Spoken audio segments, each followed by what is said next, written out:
Comme tous les soirs, notre rendez-vous avec le Tour de l'Aude, c'est du cyclisme bien sûr. Les filles aujourd'hui à l'assaut des Pyrénées, étape au Tour d'Océja avec une victoire américaine. Stéphane Rattino, Benoît Tuny sur place.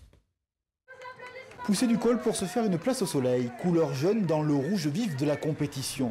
Pour une des plus belles étapes du Tour de l'Aude, au Tour d'Océja, là où la quiétude du printemps n'adoucit pas forcément les côtes, les montées, l'ascension. Car la carte postale est belle, au cœur prime sautier, mais la pente est raide, au rythme des pédaliers. C'est l'objectif des organisateurs.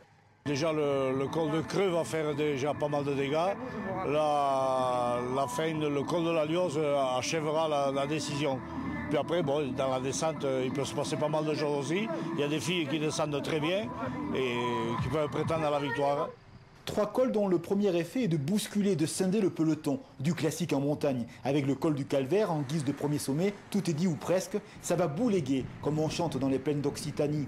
Un groupe de 6 se forme, les cyclistes en forme du moment, la bataille des Pyrénées est véritablement lancée. Toujours l'équipe Cervelot aux avant-postes, cerf-volant au jeu des montagnes.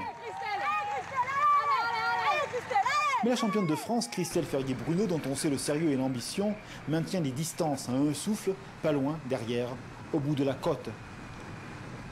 Mais le groupe de 6 se disloque, rétrécit ses dimensions pour au final se limiter à 2 unités. Une anglaise, Emma Poulet, vice-championne olympique du contre-la-montre à Pékin en 2008, et Mara Abbott, qui fut championne des États-Unis.